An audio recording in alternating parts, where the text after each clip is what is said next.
This is Scott Spears, and today we're joined by a New York City treasure, referred to by many as the Grande Dame of Dish, New York City gossip columnist Liz Smith. Liz, so happy to have you on the program today. Well, thank you, Scott, because the majority of people in the world don't even remember Liz Smith. And then there are a few nice people like you who do, so it's always great to hear from you. I wouldn't say that's true, Liz. You're still going strong on the Huffington Post? Yeah, I'm having a lot of fun. I write for the Huffington Post, and then I have another wonderful website that's the same thing, only with pictures, fabulous photos, and that's on the NewYorkSocialDiary.com. New York Social Diary, like there's any social anymore. New York has changed, hasn't it, Liz? You know, New York changes violently every 10 years, and every 10, if you think back on the decades, they are all characterized by something that made them special, like the Trump years, and, you know, in the 80s, or the student rebellion and all of that in the 60s. You can identify if you think back, and I suppose 9/11, we will always remember that for the rise of international terrorism. So I don't know what this decade seems to be the age of burgeoning invention. Is the internet and technology and everybody changing the way they get information. And maybe they get too much information these days. I think that's the nagging question. How much do we get, and is it reliable? This is true. The inventions of data and technology are almost as miraculous as Mr. Edison's finding how to capture electricity, which changed the world. And, you know, before that, there was the Industrial Revolution, which affected Great Britain and Europe so much, and ultimately the United States. But now we have billions of experts who comment every day on everything, and we sort of don't know what to believe. I think you're right, but I'll tell you something, Liz. Just to prove that I do check out the Liz Smith column to this day on Huffington Post, you had quite an interesting story yesterday. Neil Patrick Harris, off a very good performance hosting the Tony Awards, possibly could be being groomed to take over for David Letterman? Well, CBS and the David Letterman people and probably the Neil Patrick Harris people would never confirm that. But I believe it's happening.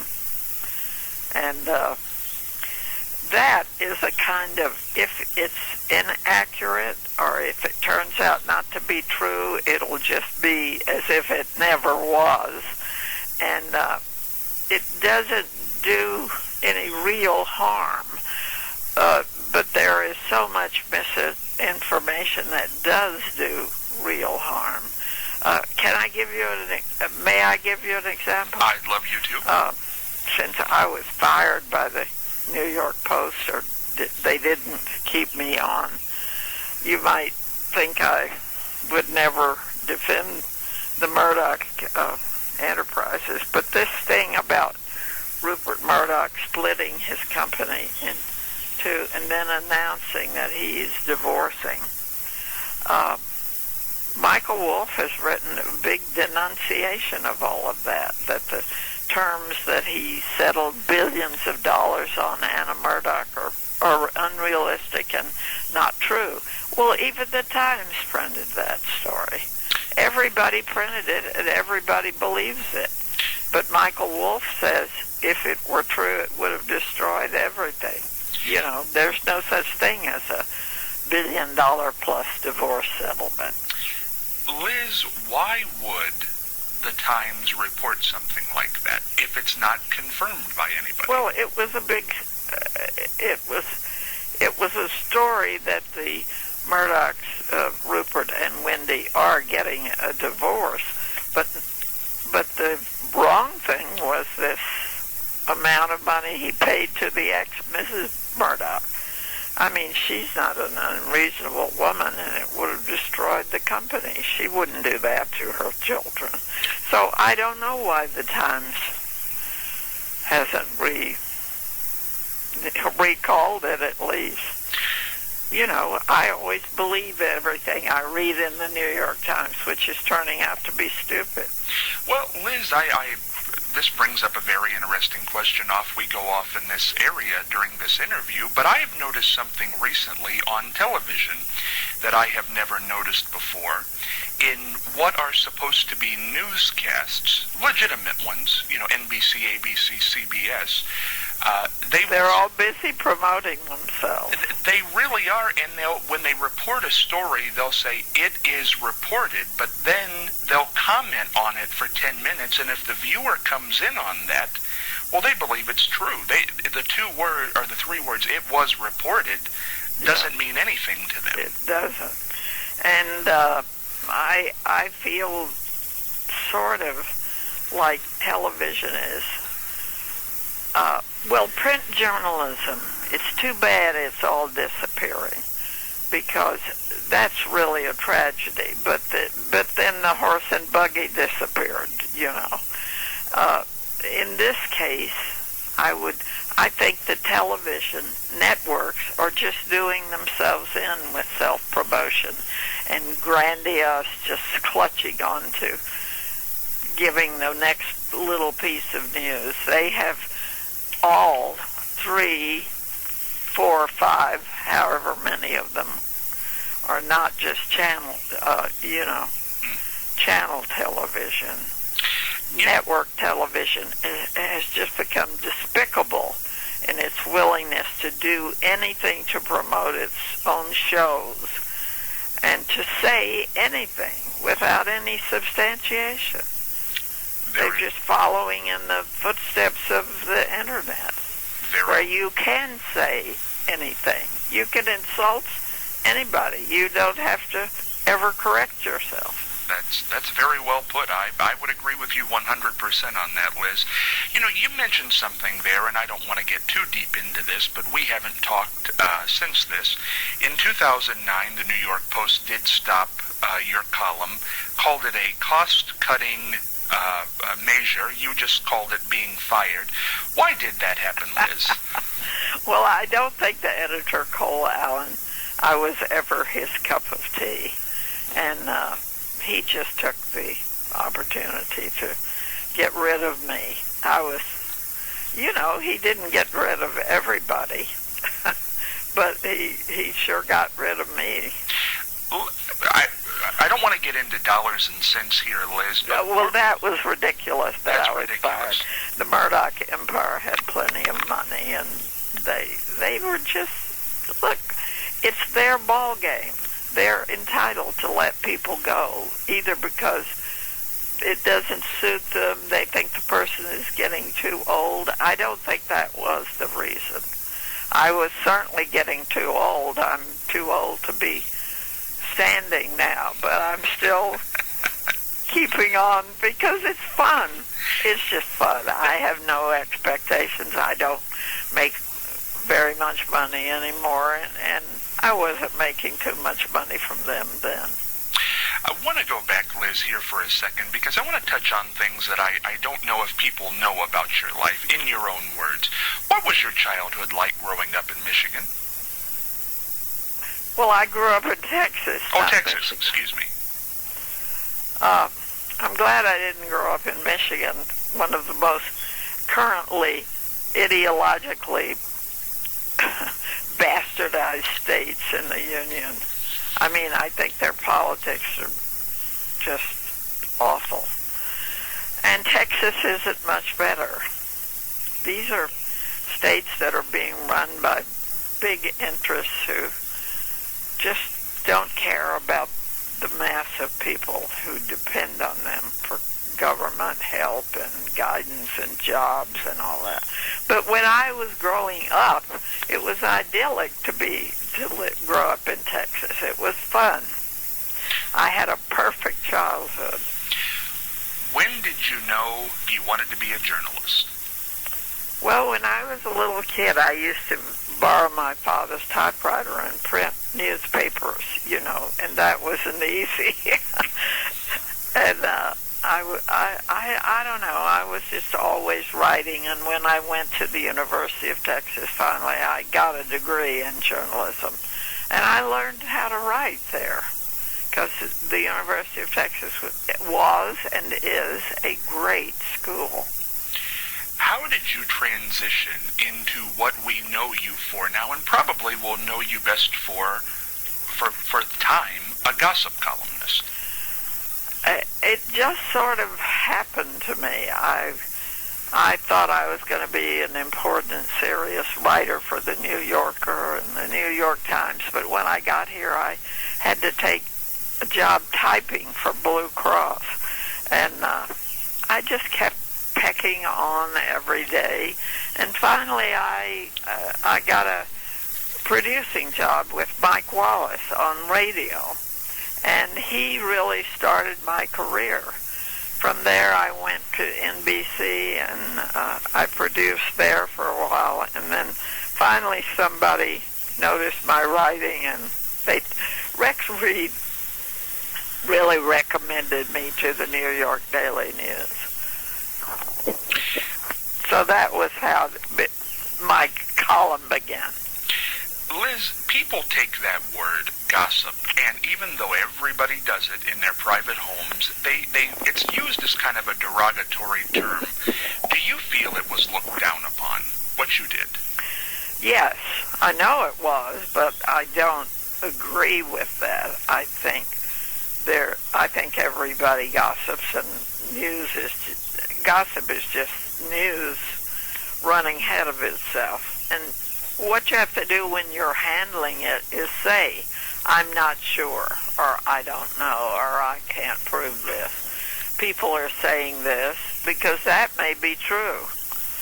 But it depends on how negative the story is. And a lot of these negative stories just don't bear repeating.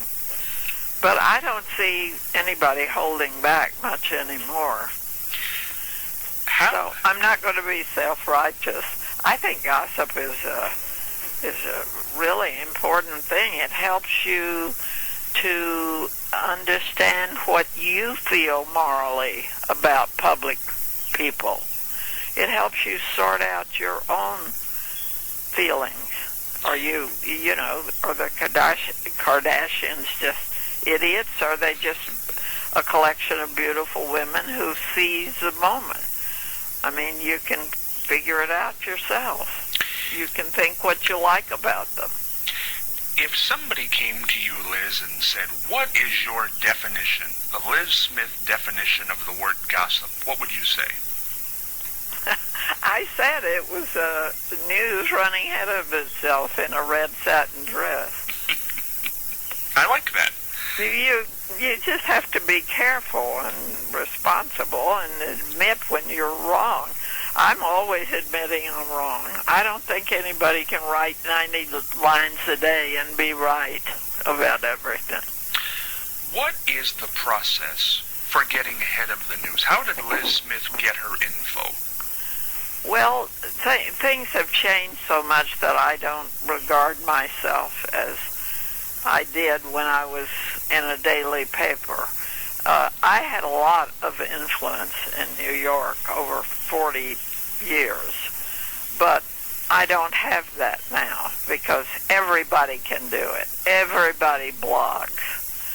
And I have pretty much quit handling news items. I do a lot of nostalgia or what's going to happen. I give a lot of space to charities and people that are doing interesting things. I will literally write almost anything now. And I don't encounter the gossip that came to me and came my way when I was doing a byline newspaper column, because everything has changed. Your byline doesn't mean phooey. It's applesauce now. When you were at the height, how did that information before internet come to you? Oh, I used to laugh and say I got a lot of my news from people who worked for the Times and the Herald Tribune and the Washington Post, because reporters know a lot more than they're ever allowed to write. And they were frustrated, so people would come to me with stories, about the president or congressman or a movie star or somebody, because there's always used to be places that wouldn't let you write that. I mean, the Times wouldn't let anybody fly off the handle and say anything. And that's all changed. And so I've changed. Now I'm more a philosopher of life. Nothing wrong with that. Liz, now that you look back at this career, not that it's over, but when you look back, what do you consider the best story you ever did, the hottest story? The hottest story I was ever involved with was this girlfriend of Kennedy's, Judith Exner, who I knew and knew a lot about. And I believed her story. She was believed to just be a mob girlfriend of Sam Giancana, the mob boss of Chicago. And I don't know. I found her story very compelling. Barbara Walters and I both did. And I wrote a lot about Judith Exner. But I think, in a funny way, the Trump divorce made me famous, really famous, for a minute. And the Trump divorce was just a story about rich people suing each other. So it had no real significance. But I was on the front page of the Daily News for 3 months in a row, and I was on Live at 5 every day on NBC talking about the goddamn Trumps. I remember that. It was a long, drawn-out thing. So if you hadn't heard of me before that or ever paid any mind, you couldn't escape me for 3 months. So I would say it was the biggest story that didn't mean a damn thing. Where does the Rock Hudson story rank in there? Well, I knew him for a long time, and I knew that he was gay and that his career would be ruined if anybody ever said so. And so I just tried to lay off of that stuff. I didn't want to ruin anybody's career, and he was a really nice guy. And, then he got married, and I don't know, I knew him for a lot of years, and I felt so sorry for him. And when he kind of represented, without any willingness on his own part, the whole explosion that happened after AIDS in the early 80s.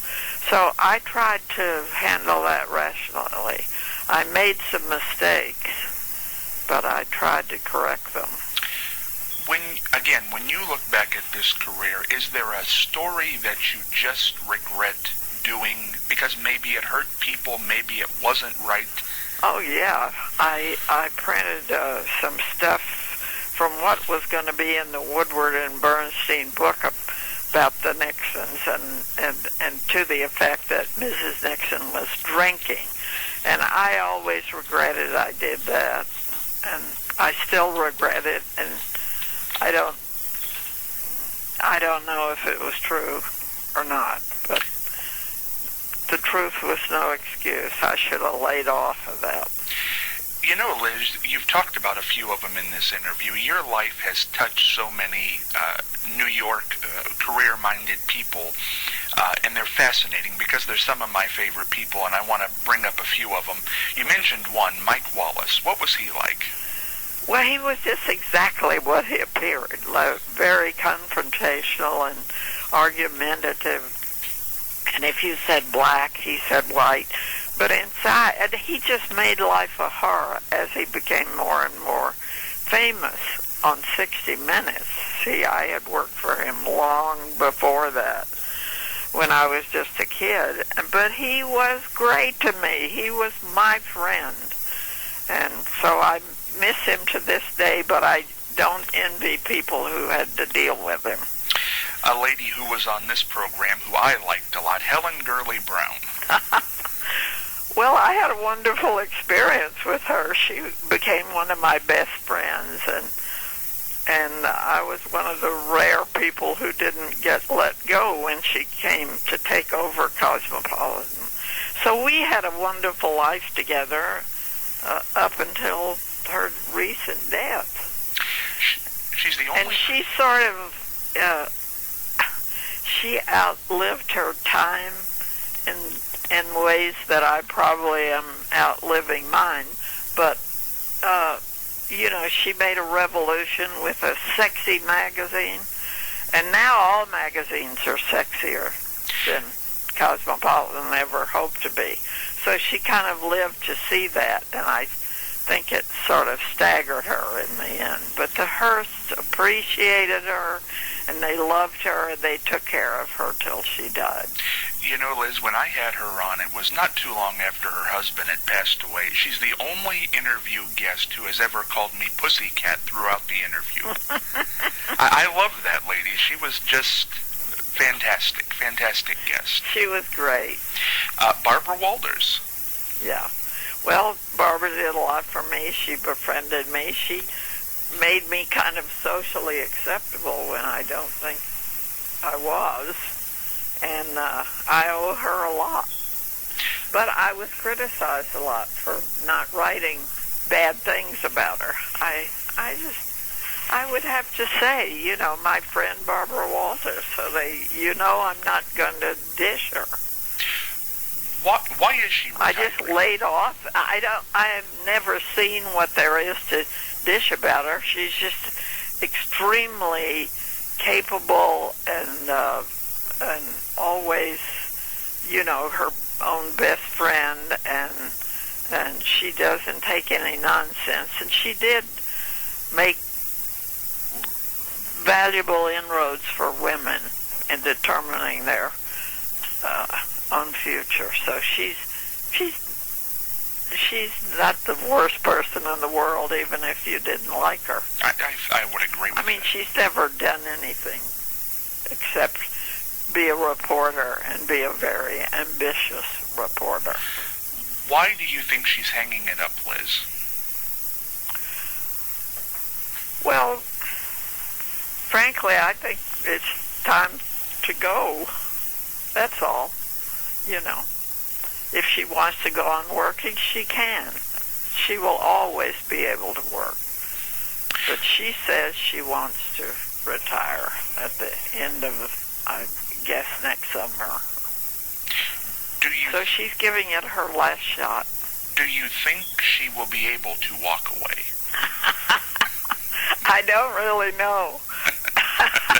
I think it'll be tough. I sort of think she won't. I think a lot of people would agree. This is a bit of a dishy item, and I guess Barbara Walters is touched by it, but there was a story this morning in Perez Hilton. Oh, yeah. What was it? Is Elizabeth Hasselbeck going to stay on The View? Reports have said no. Barbara Walters gave what people have called a denial. People are still reporting it. Is she gone at the end of this year? I think she is going, but I don't know whose decision that was. If it's just the decision of ABC that they don't want a conservative opinion, I just think that's totally wrong of them. But I don't really know. And, I think to take your most vocal and ideological person off is a mistake, and to just have a lot of people sitting around laughing all the time. And I don't even know Elizabeth Hasselbeck. Do you have an opinion on why Barbara Walters came out and sort of denied it? I think her fainting on the stairs in Washington affected her opinion a lot. I think she was kind of shocked that she's never been sick, and she was shocked that she could be sick and have her fall attributed to various things when she just fainted. And I don't know. I guess she reviewed it and she said, "Time to go." But she gave herself a long, nice goodbye. We will have her for a whole year saying goodbye. Ask your opinion as a lifelong journalist, Liz. If Elizabeth Hasselbeck does announce that she's going to leave before The View wraps up in August this year, how will that make the denial by Barbara Walters in March seem that she was not going to be leaving? I don't know. I think you're an intelligent person who remembers what you're doing. I don't think the average person is shocked a bit to have the news corrected the next day vehemently. Sometimes I don't know what I believe. I've heard so many. For instance, I have heard so many conflicting stories on the people on The View, who gets along, who doesn't. And so its success is just great. It's become a kind of daytime forum for opinion. And I don't really think it's that serious. But I guess people love it. Yeah. You know, I don't watch television in the daytime. Do you have an idea on who? We know Joy Behar's leaving. Do you know who will be taking over? I know Brooke Shields, Jenny McCarthy have been guest hosting a lot. Do you have a front runner there? Well, I hope Brooke. Yeah, I think she'd be great. Yeah, we're making Brooke a living landmark, the New York Conservancy, this year. Oh, really? And she is a really hard-working. She is a New Yorker through and through. Her mother and father were, real New Yorkers. And she has always worked and come back from Hollywood to New York. And she has a nice life. She's married to a successful movie-making guy. And she has kids. And she's just an all-around. She's directing Chicago for the Hollywood Bowl in July. Very talented woman. She is talented, and she's nice. She's a charming, hard-working New Yorker. The next name I want to bring up, Liz, is one of my favorites. She's been on a few times, but she's one of the most interesting people in the world, Elaine Stritch. My dear friend Elaine. Well, she's gone to Michigan in spite of my trying to save her from herself.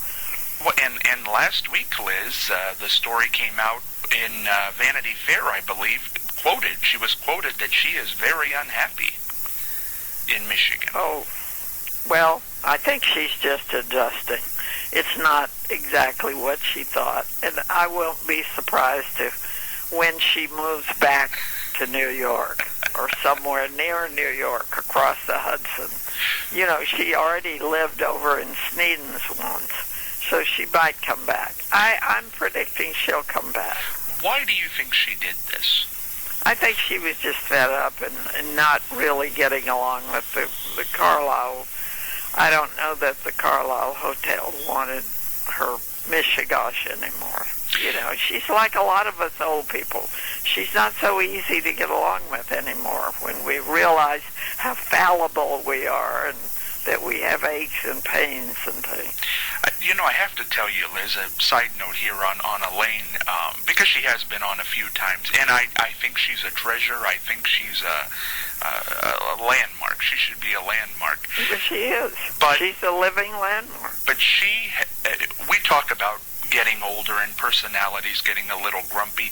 Elaine Stritch has one of the most unique personalities of anybody I've ever met. I called her last week in Michigan to see if she wanted to come on the show after reading this article in Vanity Fair. Yeah. And she comes on very abruptly, but at the end she's the kindest person in the world by the end of the conversation. She's sort of like Mike Wallace. Yeah.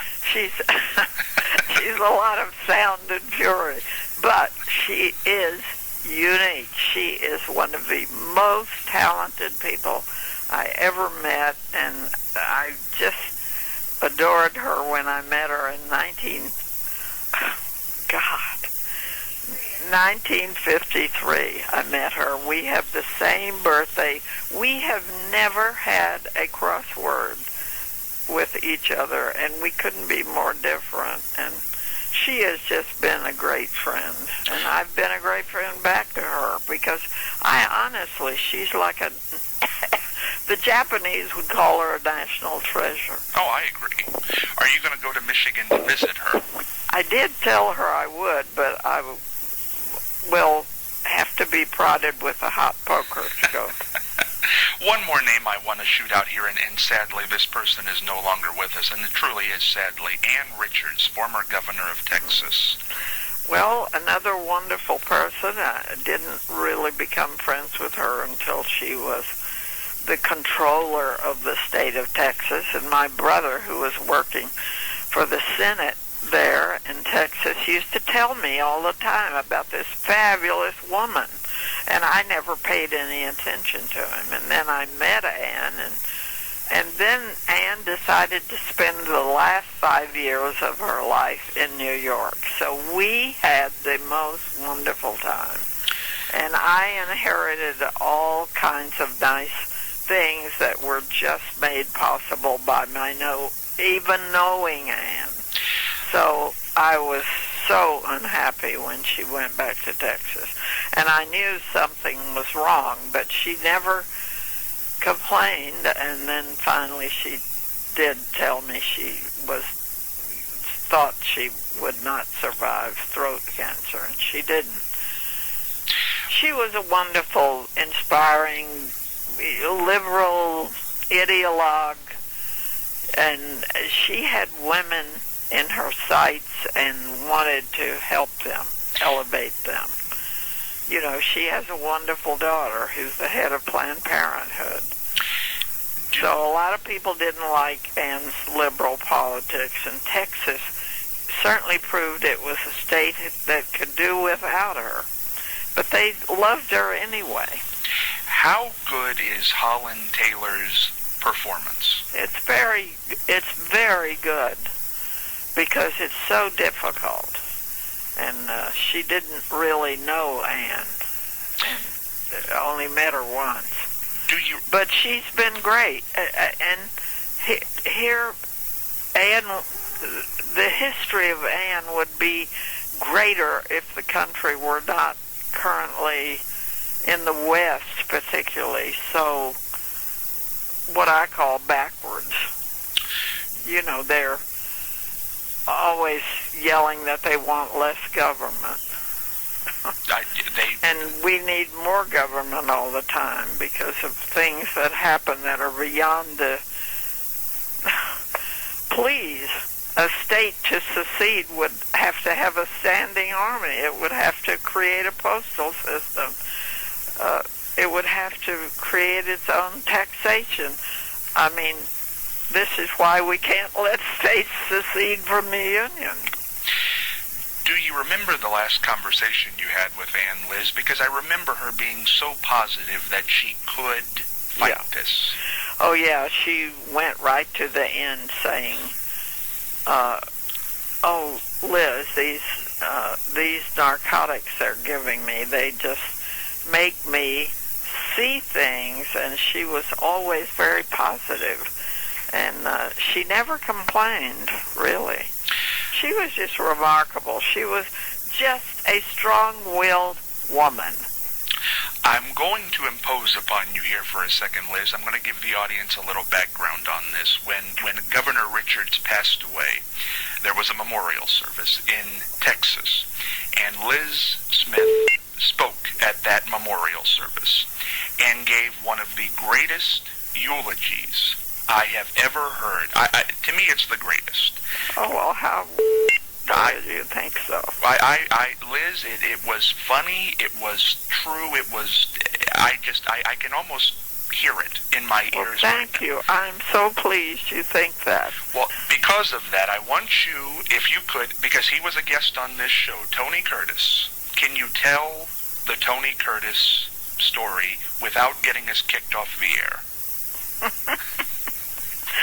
Well, I was with Ann in Le Cirque, and some very distinguished people, like the head of ABC television.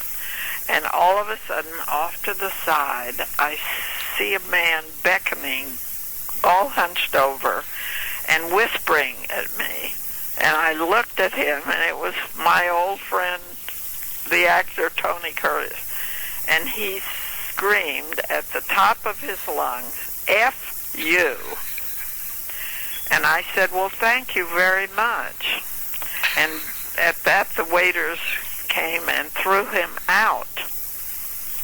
And it was just, Anne thought that was the greatest story she ever heard. And so I tried to find out what had displeased Tony Curtis, and it was because I had described his wife as an Amazon, and he thought that was a negative. And so when he saw me at the next Vanity Fair party, he fell to his knees before me and said, "Liz, please forgive me. I thought you were insulting my wife." I said, "Well, then you were right to scream F you at me in a public restaurant." So he sent me a big picture of himself, and I have it right here, and it says, "Dear Liz, for your purse." It's a picture that's so big you couldn't put it in any purse. He was very funny. Well, Anne just lived on this story. And I remember the tagline at the end was, you said, if you and Anne were ever at a boring party after that, she'd say, "Let's call Tony Curtis." Oh, yeah. I had forgotten that. Oh, God, you remember it better. Oh, well, it made her life. And she said, this totally distorted the dinner from what I was hoping that I would get something out of ABC, the head of ABC, but he could only think ever after about you and Tony Curtis. I tell you, Liz, that I remember that. It's the greatest eulogy I've ever heard. You were fantastic. Well, thank you. And you know, you're really saying a lot because Mrs. Clinton followed me. That's true. And she was great. And she was great in a different way because she asked me right while we were still sitting on stage, she said, "Liz, did Anne come to move to New York in 2001? And I said, "Yes." And when she got up to speak, she used that as the centerpiece of her argument about Anne's bravery and everything. What if I had been wrong? Or I said to her, "No, she came in, you know." Mrs. Clinton is so smart. And I remember one of the things she said in her memorial to Anne was, "It's all about big hair." Will Hillary run? Yes. Okay. I've asked the amazing Kreskin. He seems to think so too. So I definitely. I mean, we never know what fate has in store for us, but given all the odds of things being fairly confused as they are now, I think she will run, and I think she'll win. I think you might be right. I think Governor Christie of New Jersey has a lot of appealing qualities, but he He's not as great as he thinks he is. And I'll leave that at that. Liz, I do want to get into this. I know we're taking up time here, but I'm enjoying this. I hope you are too. You did have a milestone birthday this year, Groundhog's Day. Oh, God. I'm not going to say it. I won't say it if you don't want me to. No, you can say it. I was 90 on my birthday. Couldn't believe it. Could not believe it. Well, I can't believe it either, so that's the only thing. Tell us what it's like, Liz. What's 90 It's like? horrible. Oh. You don't want to ever, if I had never had a big 80th birthday, when I really had a big birthday party, I might not know how old I was, and I have decided people shouldn't know how old they are.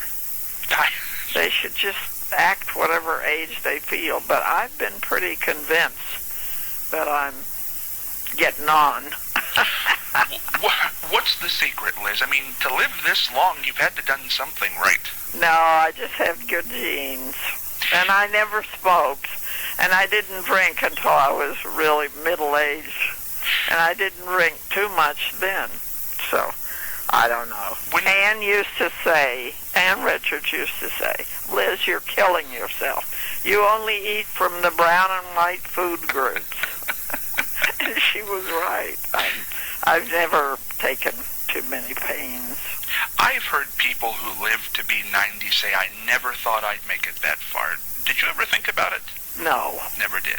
I was too busy to think about how old I was. And would you ever retire? Elaine says she's partially retired. Barbara Walters retiring, maybe. Would Liz Smith ever make that announcement? Well, I might be forcibly retired, so then I could finish a book. Well, let's hope. But I don't want you to be forced to do anything, Liz, but I would like to read the book. Years from now... Well, if I just go on standing upright and writing for the New York Social Diary and for the Chicago Tribune and for the Huffington Post, I'll be doing pretty good. And I think you should, for as long as you want to. Thank you, Scott. Liz, 100 years from now, you may not think so, but you're going to be remembered as the lady who really put gossip on the map. You were the one that people trusted, and certainly in the biggest city in the world. So you're going to be remembered. And you wrote some great books. Thank you. How would you like to be remembered? Oh, I don't know. Just that I worked hard and tried to be fair. I don't care if I'm remembered. I'm giving all of my papers and everything to the University of Texas, and they'll see that I'm remembered in a minor way, and that's okay. I'm just part of the passing parade. You know, before I let you out of here, Liz, I do want to ask one thing. When you mentioned the papers there, was there ever a story that you could tell us now that you did not report on at the time that was really juicy because you didn't want to hurt somebody, didn't want to do something? Yeah, there were a lot of them, and I don't know that I deserve any credit. I remember Elizabeth Taylor had a daughter-in-law who got AIDS, and she asked me never to mention this, and I didn't. So that's I guess I've suppressed as many stories as I get credit for writing. Well, Liz, I have to say that today has been a lot of fun for me. I really am happy that you came back on the program because you certainly are a wealth of knowledge, a New York landmark as much as Elaine Stritch and Barbara Walters. Oh, please, I don't even begin to compare to them. You're just very intelligent. You remember things I've forgotten.